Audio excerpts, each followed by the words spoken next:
But मेरा attraction only white coat था। Science and spirituality दोनों अलग अलग तो नहीं, लेकिन बहुत डीपली कनेक्टेड है। कर्म को निष्ठा और कुशलता से करना ही।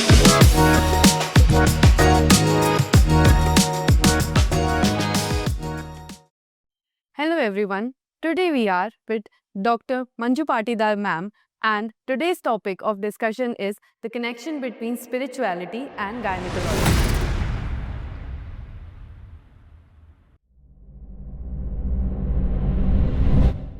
So ma'am, मैं ये पूछना चाहूँगी आपसे, सबसे पहले आप खुद को थोड़ा सा इंट्रोड्यूस करिए और आप इस फील्ड में कैसे आए?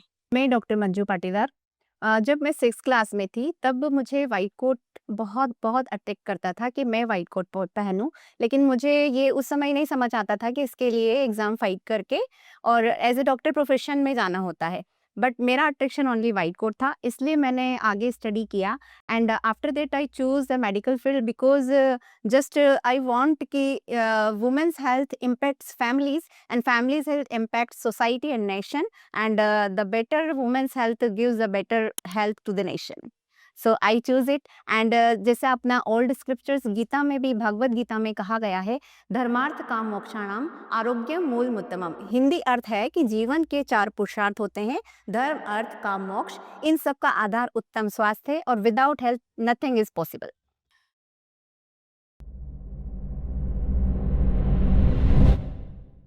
मैम, ऐसे बहुत से लोग होते हैं जो स्पिरिचुअलिटी और साइंस को दो अलग-अलग तरह से देखते हैं, बट मैं आपसे पूछना चाहूँगी कि आप अपने प्रोफेशनल लाइफ में इसको कैसे कनेक्ट करते हैं?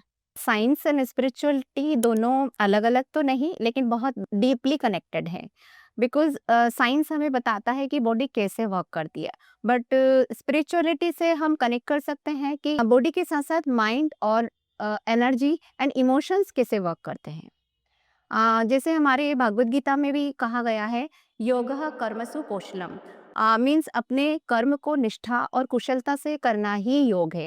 एंड एज ए डॉक्टर मैं अपने प्रैक्टिस में बहुत ही डिवोशन, डेडिकेशन और सिंसियरिटी के साथ पेशेंट्स को सर्व करके वो स्पिरिचुअलिटी गेन करने की कोशिश करती हूँ।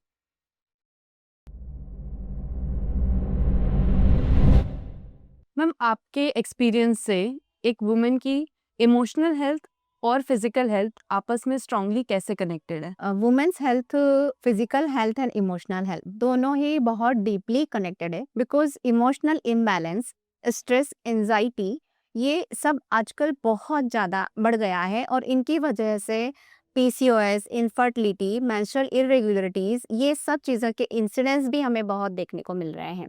तो डायरेक्टली मैं यही बोलूँगी कि it's directly proportionate to the physical health.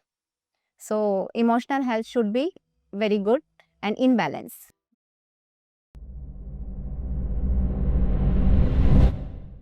Ma'am, what are the most common gynecological issues you are seeing in today's time in young women or young girls? In young girls, mainly COS, menstrual irregularities, and thyroid issues and anemias. And in reproductive health, again, the infertility issues is continuously increasing, and menstrual irregularities are most common. And these are because of lifestyle irregularities and disturbances in the lifestyle. Lifestyle means taking proper diet, not doing regular exercise, and more environmental and personal stress, and poor sleep. Mainly the main reason है जो lifestyle modification की need है। अगर हम इनको correct कर सकते हैं तो हम डिजीज को भी कंट्रोल कर सकते हैं।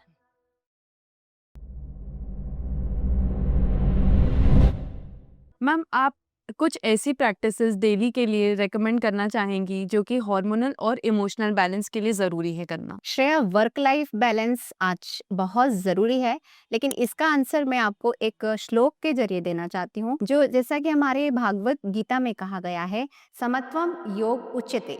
अर्थात जीवन में संतुलन बनाए रखना ही सच्चा योग है।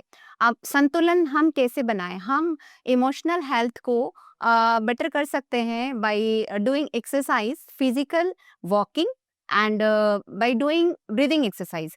Breathing exercise is very important because breathing exercise से focus increase होता है, mental health improve होता है, और जहाँ mental health और stress improve होगा वहाँ हमारा emotional बैलेंस आएगा, इमोशनल बैलेंस आएगा, तो हार्मोनल बैलेंस ऑटोमेटिक आएगा।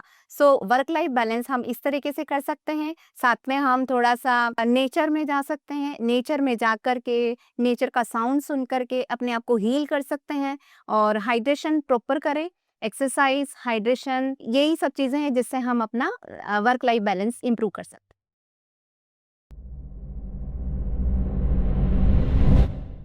मैम, फर्टिलिटी और रिप्रोडक्टिव हेल्थ में मेंटल पीस का होना कितना ज़रूरी होता है? Shreya, it is extremely very important because अगर मेंटल हेल्थ अच्छा होगा तो रिप्रोडक्टिव हेल्थ एंड फर्टिलिटी में हमें रिजल्ट्स बहुत अच्छे मिलेंगे। हम कोई ट्रीटमेंट लेते हैं तो ट्रीटमेंट उतना इफेक्टिव तभी होता है जब हमारा मेंटल पीस इंक्रीज रहता है या हम बहुत स्ट्रेस फ्री रहते हैं।